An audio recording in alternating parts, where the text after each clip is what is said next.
English photo meeting tabiru sing bo hamba makta no matin kunji so yantaram na oksari ngasi ki meru paw miam da pizere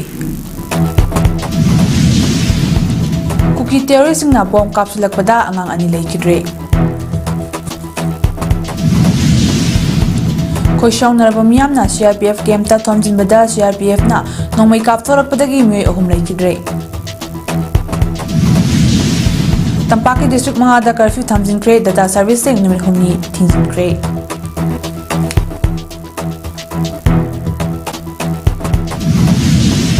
Lunina from Kiada, Miam Giwakat Kong Sing Sanction Nagre.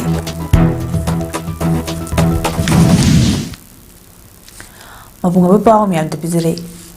Nasi ahing pung amaga minute mangarom satpa moyang police station ge. Manung Chanaleba, Tromlaubi, Awanglekai, Ward number 4 dagi, Oinam Ongbi Binita, Jahi Kuntramanga. Mapureba o mga Lunina Machanupa, Tomten Jahi Manga, Amadi Machanupi, Yaisna Tha Manga. Cookie militants na bomb kapsilak padagi tomtin amadi yaisna like anabangam na like kidre thodo to the sok laba angang anido infalda iba ras medicity da like anaki edubo matin mapwa like anabangam na like kidabani nakanamuramda thodo thopam adudagi meter janirom national highway to rom chatlaga IED amada rocket launcher fit tawdna layambadagi Manipur police ki bomb expert team lakna ayuk ki pung taramatha ki kuntra taruk set pamatamda defuse tawkhibaga lonina forensic team ama lakna yangsinke khoishang narba miyamna bomb aduda defuse tawraba matong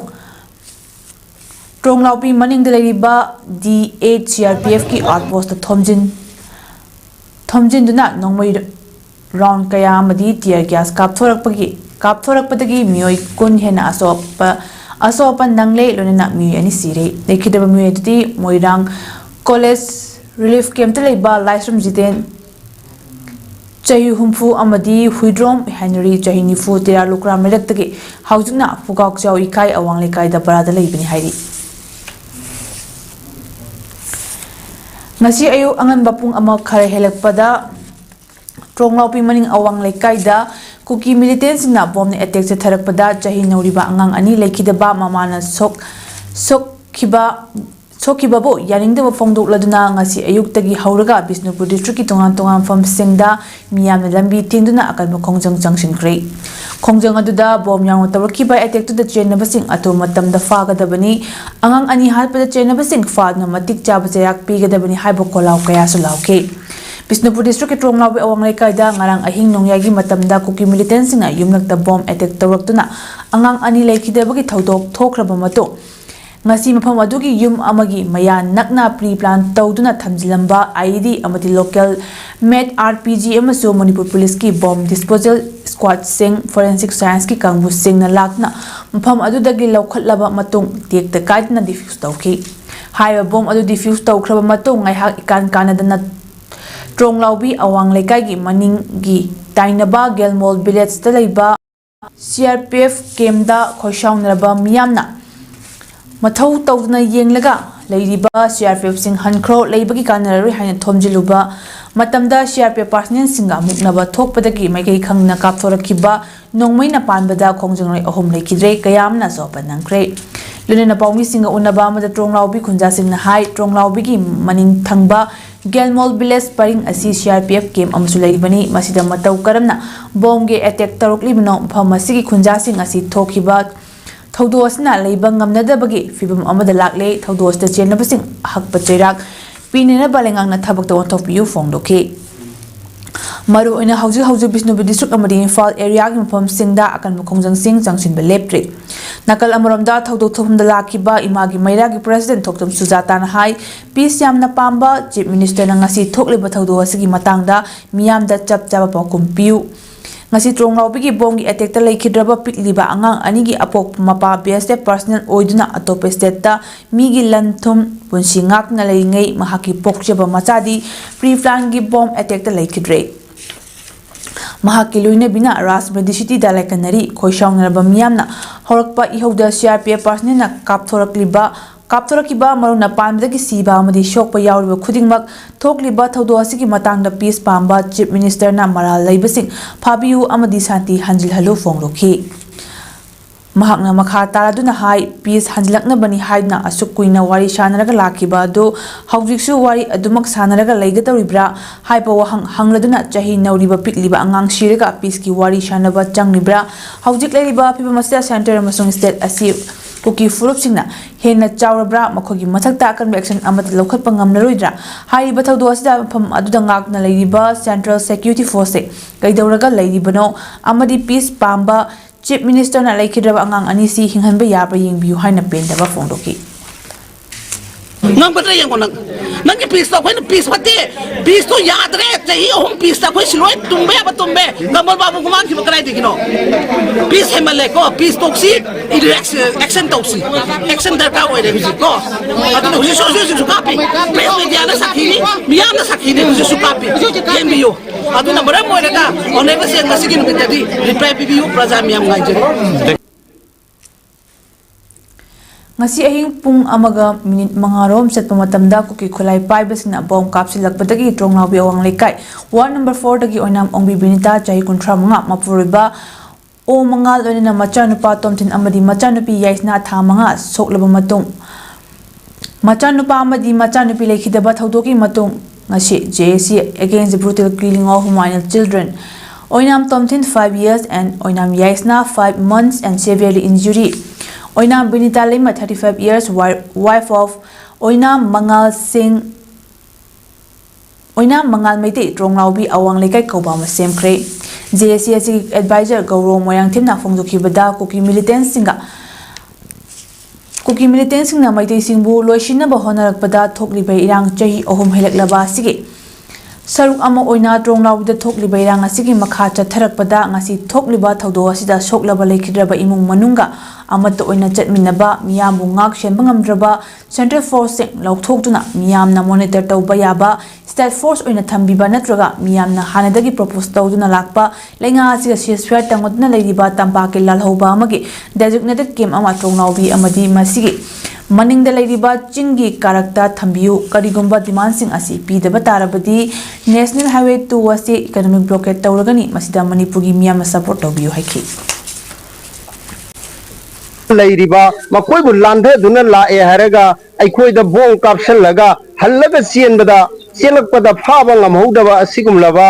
mathauda thausadraba sibu sarkar asina matik chaba chairak piduna makoi busu judicial inquiry tawduna makoi busu chairak piduna makoi bu dandi phanghanba haibasi hingbagi hak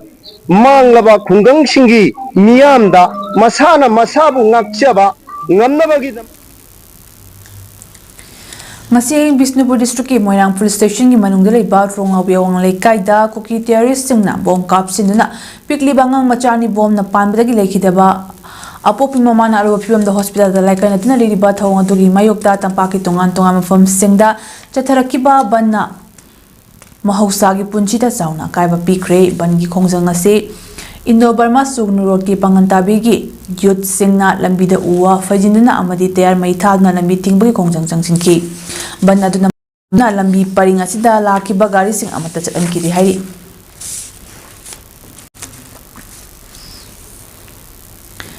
Tronglawbida bom pokhai handuna angang ani harkibagi tawdog National Investigation Agency NIA da tikat hanna balenga warip lori haina Chief Minister Yumnam Kem Chana Fungdokre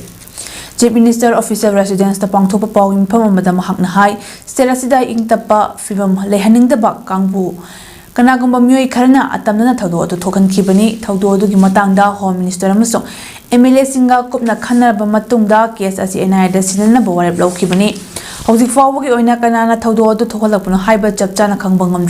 State Police Assam Rifles Amadi CRPF ki apmatimamna Taudo Topunya Koibada Ti Humbaki Tabak Jataba Haure helicopter sizinaduna combing operation chathariba maramna maraleba myoising athu matamda faaba ngamgani haibagi thajaba lei hiram asigi matangda army air state force amasong CRPF ke awang pathaki security review meeting pangthokduna khanakre hairi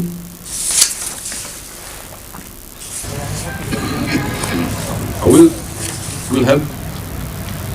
at all levels. Thank you, sir. Thank you. Command already been. Emergency security meeting held today under the chairmanship of the Honorable Chief Minister.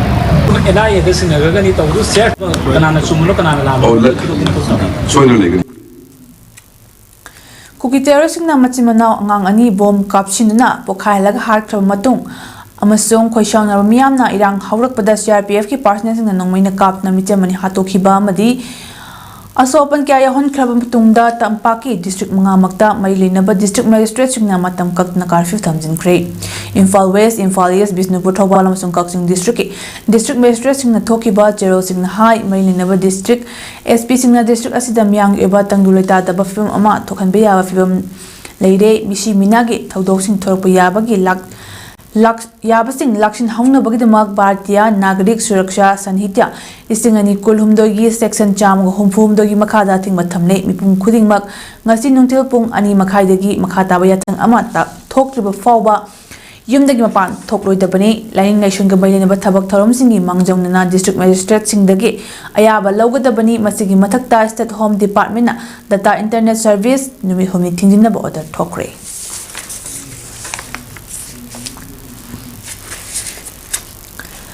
Bisnupur district ki moyangda iba tronglaubi awang lekaida bomgi attack chatharkibagi thawdo du chief minister Yumnam Khemchana akanba mongda condemn tawkre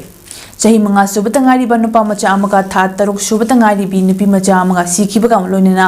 nupi ama sokibagi thawdo atuta general miyoi sing lengang na soidna fagani atu matamda achuma well fanganaba thawang lokhatkani lengang ne ingtapa fibam hanjin hannaba thawang hek lokhalakpaga serasi kimpham amanatraga amada kanaguma miyoi kharna irang thokhanduna apan bapi na honna bagi khudam mayek sing uba fanglei tronglawdi chatharakli ba attack asibu Attack asisu tha ani faraba lenga asigi thabak tharom da apan bal thokanabagi pandamda chatharakibani haibagi chingnaba lei president ro lokthuklaga center na ano balenga amal lehakli basi mana chethandanaba kanaguma miyoi kharana atanat lokhalakpa thawrangni Kanglo furup amadi lining gi wafam tongana thamlaga terrorism thabak thomsing khudakta lepkadabani micham miyam naso ban namdi block and chingba tawduna miyam gi lanthom amang ata thonaba honna Thogan dana honna view haina chief minister Y Khemchana phongdorkle Kaksing district ki tongan mafam singdasu miyam thoraktuna lambi tingba human chain semba wakan ifam phamba yauna khongjang kya changsinakre tamthiriba mihara siga mai lenana ngasi ayo Kaksing bazar da haunaru banaidna miyam thoraktuna bazar dukan thong tingba lambi tingba yauna khongjang changsinakhi Mihar asibu akan memong yaning da wafangdukna koki narco terrorist po Manipur gi leimai dagi lengakna athubada muthatlu haina akan mokholau laudna human chain semduna kongjang changsinke kongjang adunga mari leinena Kaksing Bazar Business Welfare Association gi president Y Rajendra na phongdorakibada mihar asi yamna tamthiba terrorist kit oiba thawung amani Karisu khangdriba tumduna lariba ngang singda aphaba makhalgi khulai sejinaduna hatokpi bagi thawng asi awang bathakta condemn tawi hauki batha khara sida santi hanjilakle IDB sing yumda hanjin hanba ngamlakle economy gi thabak larik laishu gi thabak amadi development gi thabak khara tawba ngamlakle haina harawnari da kuki singna hanjin hanina sigumba thabak thawong toina chathari basi lenga asna chap chap action lokhalu handak lekhiraba angang asigi mapasu Indian Army oiduna Laybak asigi nation asi kathokna thabak tawriba miyoi amani hainei makoina thawna laybak ngaklaga mayumdana macha masu singbu terrorist singna hathalabadi laybak ki karamna thabak tawrakpa ngamgani mihar asa January basing atu matamda Manipur lenga amadi India lenga na fadna chirak pigadabani kuki terrorist singna sijinariba khulai singchu lokhatkadabani haina phongdorakhi mihar asigi mayoktasu langmaidong bazar da so masing yamlaba maira paibi imai bel club amadi CSO gi miyoi sing yauna sit in protest famduna khongjang changsinke khongjang aduda lebak thibadagi lekhidraba angang anina mapugi lekol de ingna chikna layunaba ani tumina lepna awabasu phungroki khongjang aduga mai lenana langmaidong United Club Organization gi General Secretary oiriba longjam tikena phungdorakiba ꯐꯣꯡꯗꯣꯔꯛꯈꯤꯕꯗ ꯄꯤꯛꯂꯕ ꯏꯔꯝꯗꯝ ꯃꯅꯤꯄꯨꯔ ꯑꯁꯤꯗ ꯀꯨꯀꯤ ꯇꯦꯔꯣꯔꯤꯁꯁꯤꯡꯅ ꯆꯠꯊꯔꯤꯕ ꯊꯕꯛ ꯑꯁꯤꯗ ꯑꯩꯈꯣꯏ ꯀꯌꯥꯝ ꯀꯨꯏꯅ ꯈꯥꯡꯗꯨꯅ ꯌꯦꯡꯗꯨꯅ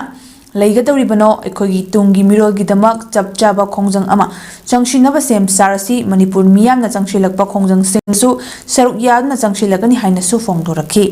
ꯂꯥꯡꯃꯩꯗꯣꯡ ꯁꯤꯗꯤ ꯕ꯭ꯂꯣꯛꯀꯤ ꯃꯅꯨꯡ ꯆꯟꯅ ꯂꯩꯔꯤꯕ ꯂꯥꯏꯃꯅꯥꯏꯗꯁꯨ ꯃꯩꯔꯥ ꯄꯥꯏꯕꯤ ꯏꯃꯥ ꯏꯕꯦꯜ ꯑꯃꯗꯤ ꯌꯨꯠꯁꯤꯡꯅꯁꯨ ꯂꯝꯕꯤ ꯊꯤꯡꯗꯨꯅ ꯈꯣꯡꯖꯪ ꯆꯪꯁꯤꯟꯈꯤ ꯃꯤꯍꯥꯠ ꯑꯁꯤꯒ ꯃꯔꯤ ꯂꯩꯅꯅ ꯗꯤꯁꯇ꯭ꯔꯤꯛ ꯑꯁꯤꯗ ꯂꯩꯔꯤꯕ ꯃꯔꯨꯑꯣꯏꯕ ꯕꯖꯥꯔꯁꯤꯡꯁꯨ ꯊꯣꯡ ꯂꯣꯟꯗꯨꯅ ꯈꯣꯡꯖꯪ ꯆꯪꯁꯤꯟꯅꯈꯤ ꯉꯁꯤꯒꯤ ꯈꯣꯡꯖꯪ ꯑꯗꯨꯗ ꯄꯤꯛꯂꯤꯕ ꯑꯉꯥꯡ ꯍꯥꯠꯄ ꯁꯥꯒꯤ ꯂꯤꯆꯠꯅꯤ ꯅꯨꯄꯤ ꯑꯉꯥꯡꯗ ꯈꯨꯠ ꯊꯥꯕ ꯌꯥꯅꯤꯡꯗꯦ ꯀꯨꯀꯤ ꯇꯦꯔꯣꯔꯤꯁꯁꯤꯡ ꯃꯔꯨꯐꯨꯡꯅ ꯃꯨꯠꯊꯠꯂꯨ ꯃꯤꯍꯥꯠꯄꯁꯤꯡ ꯐꯥꯗꯨꯅ ꯃꯇꯤꯛ ꯆꯥꯕ ꯆꯩꯔꯥꯛ ꯄꯤꯌꯨ ꯂꯝꯗꯝꯁꯤ ꯂꯣ ꯂꯩꯇꯕ꯭ꯔꯥ ꯅꯣ NRC ꯅꯣ ꯁꯦꯟꯁꯁ ꯍꯥꯏꯕꯅꯆꯤꯡꯕ ꯈꯣꯜꯂꯥꯎ ꯀꯌꯥꯁꯨ ꯂꯥꯎꯅꯈꯤ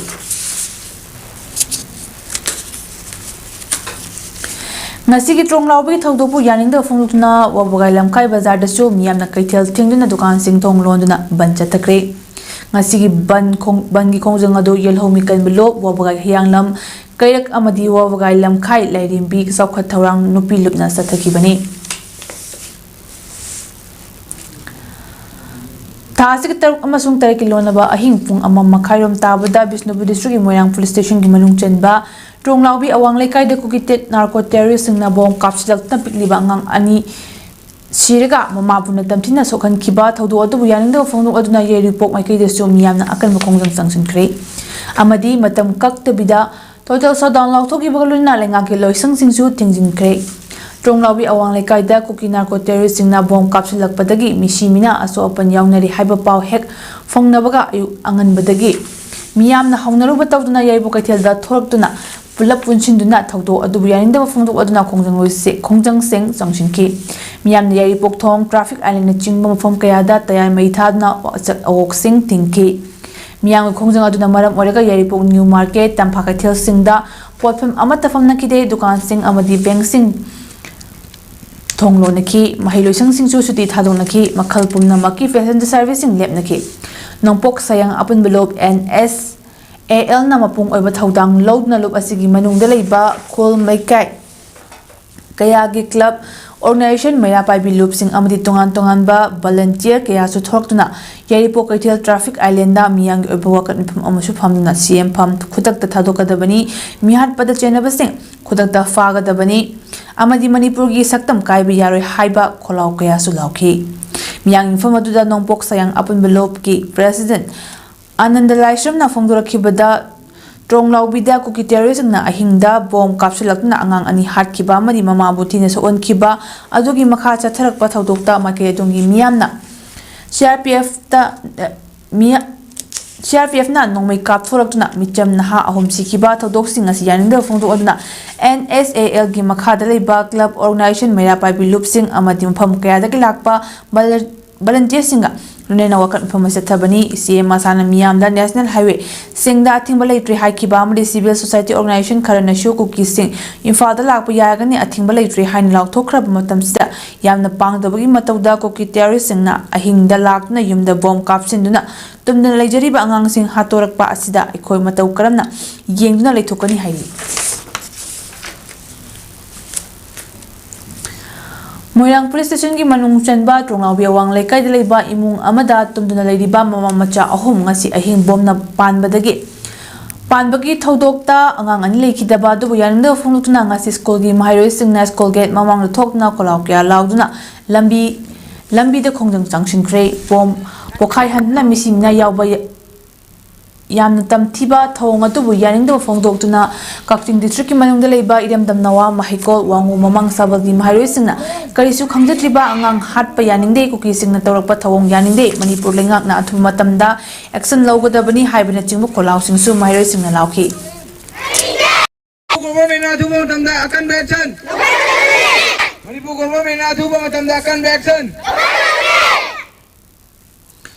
ꯇ꯭ꯔꯣꯡꯂꯥꯎꯕꯤ ꯊꯧꯗꯣꯛꯄꯨ ꯄꯦꯟꯗꯕ ꯐꯣꯡꯗꯣꯛꯂꯗꯨꯅ ꯊꯧꯕꯥꯜ ꯈꯦꯇ꯭ꯔꯤ ꯂꯩꯀꯥꯏ ꯑꯄꯨꯟꯕ ꯃꯩꯔꯥ ꯄꯥꯏꯕꯤ ꯂꯨꯞꯅꯁꯨ ꯁ꯭ꯇꯦꯠ ꯍꯥꯏꯋꯦ ꯑꯣꯏꯔꯤꯕ ꯀꯁꯣꯝ ꯈꯨꯂꯦꯟ ꯔꯣꯗꯀꯤ ꯊꯧꯕꯥꯜ ꯈꯦꯇ꯭ꯔꯤ ꯂꯩꯀꯥꯏ ꯐꯥꯎꯅ ꯆꯠꯂꯤꯕ ꯍꯥꯏꯋꯦꯒꯤ ꯂꯝꯕꯤ ꯇꯪꯈꯥꯏ ꯊꯤꯡꯗꯨꯅ ꯋꯥꯀꯠ ꯃꯤꯐꯝ ꯆꯠꯊꯈ꯭ꯔꯦ ꯋꯥꯀꯠ ꯃꯤꯐꯝ ꯑꯗꯨꯗ ꯁꯔꯨꯛ ꯌꯥꯈꯤꯕꯤ ꯋꯥꯏꯈꯣꯝ ꯅꯤꯉꯣꯜ ꯁꯣꯔꯣꯛꯈꯥꯏꯕꯝ ꯑꯣꯡꯕꯤ ꯖꯥꯃꯤꯅꯤ ꯀꯧꯕꯤ ꯃꯩꯔꯥ ꯄꯥꯏꯕꯤ ꯂꯨꯆꯤꯡꯕꯤ ꯑꯃꯅ ꯐꯣꯡꯗꯣꯔꯛꯄꯗ ꯇ꯭ꯔꯣꯡꯂꯥꯎꯕꯤꯒꯤ ꯊꯧꯗꯣꯛ ꯑꯁꯤ ꯌꯥꯝꯅ ꯄꯦꯟꯗꯕ ꯊꯧꯗꯣꯛ ꯑꯃꯅꯤ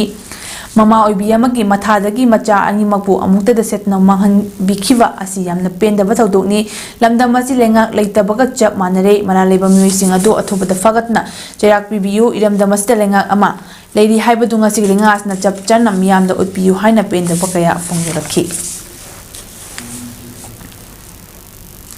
Tonglaubi thogdoki matung Penedraba miyamna tonga mafam singda kan mukhongjang changsinba lepri khwaramban ima kaitel lamlong kaitel na chingba mafam singda khongjang changsinba sing tan khaina bhona bura security na mok amadi tear gas kap na tan khai kre dubu khoisauna ba miyamna hanba leitna makha ta na khongjang changsinba lepri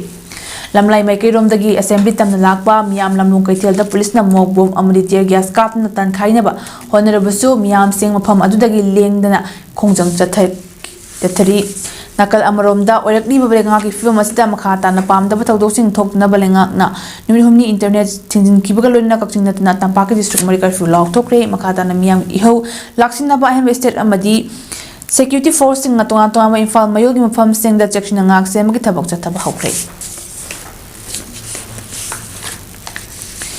Kuki militant singi matakta military operation chathagada bani haina emsuna se Manipur Legislative Assembly ki mamangda kongjang sanction kre tronglaubi ki thawdo adu ya akan mamongda penda phongdok bagaluna thawdo adu chathariba kuki militant singi matakta lengang military operation chathaduna akan be action laukhalu haina emsu ki thongmi singna tayar mai thadna kongjang sanction ki bagaluna khalau kya sulauki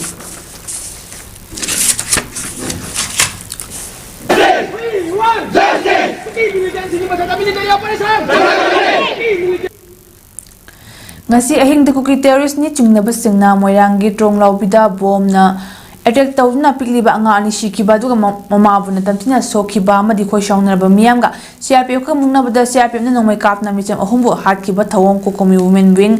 Jiribam branch na thamo shokna nungaitaba poi amadi condemn tawi haina ngasi nungthil pung mari taba matamda Jiribam gi babu parada leiba desang office ta pangthokiba pawmi singa unaba amada ko komi women wing Jiribam branch ke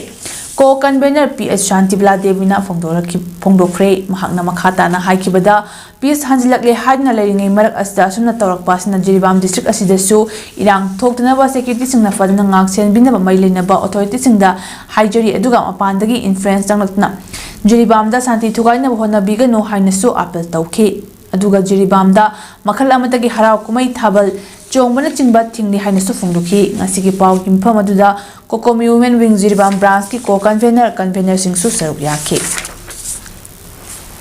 Masu asopan nan kre achingma mayam chibu Jiribam kokomi gi women wing na kanem tawri amadi nuai da phongdok jari tasengna Manipur ase chanti hanjile hairaga khangawdana amu achigu mairang tholakpasida aiko Jiribam prajasu tasengna mi pai phawi maramdi Jiribam che City Dental Hospital Kaksing Safunglakhibagi Anirukshuba Mapungnumiki Thorongasi Hospital sta pangthokre City Dental Hospital Kaksing Chungnanglekai Lebali Gas ki manakta leiba hospital sta pangthokhiba Thoramaduda Kaksing amadi Manipuri khamai kaida hanboina OPG ga loina lateral safe machine su sanga khibaga loina anakpada leiriba patient singi Hena kudong chanaba patient transport ben amasu sangakhi thom singduda thabak watharaba Colonel NR Singna ribon kakna sangakhi bagalona hospital na anoba kuchu kulai sing lona miyang gi ana laying bada hena mapung phaba orisanu haina epapawde su pikhi asigi City Dental Hospital kaksingi anishu mapok kumonga mailena lemna yagi anaba laying bagi kem amasu pangthok hairi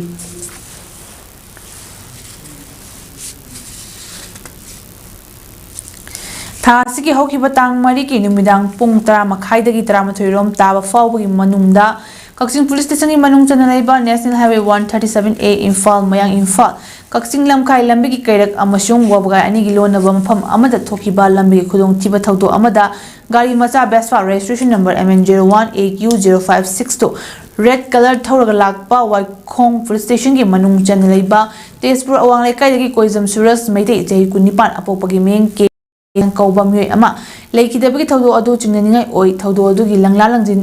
Puthokada Bani Hadna ngasi Tezpur awang lekai community holder miyam na wakat mifam phamkre miyam mifam amasu pangthokna JSC ama semaga loina warip kya so lokre JSC ki member mai ithoina phongdorakpada koizam Suras asi chinganingai Oi accident thokpa numituda koizam Suras ka chapminakiba hianglam warakhongdagi Wahengbam punsiba Elias Amujao apopagi ming W Khambabu police na kaukhalaga wahang pahang tawgadabani thokriba accident ado Kozum Suresh gi gari da atoba gari amna thomlamba oiramgani haina thajei aduna chenariba gari adu lakliba tang tara fawbagi manungda phadna mana lebising jayak pidrabadi makhal makha kaya akal mukhongjang changsilagani haiki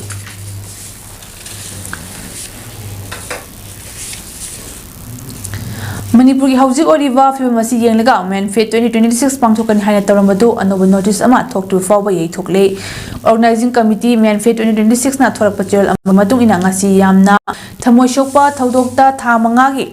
nupi macha amadi chahi manga gi nipa macha mabung machal lekhidabana miyambu awaba nungai tabada tahan ba amadi tungan ba society na asigumba war matam asida public events sing lepna pa fongdorak pasidagi tharomasi thokpani Manfit organizing team na thodosda lekidrabagi imung manungi awabada saruk yabaga lonina soklabasingi awabada su saruk yarakle arubida morepa amhanna miyamda pizari kugi terrorism na bomb kapslapada ngani lekidre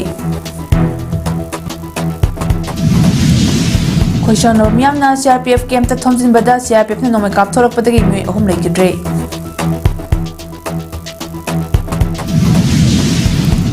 Tampaki district Mahada curfew Thompson Cray data servicing no home nigi Thompson Cray.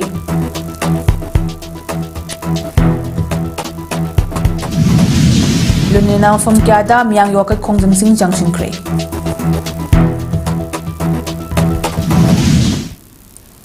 Mes wadam pizza ba ngasik di mata sa lo shinjare meeting tablo sumuk kurum dare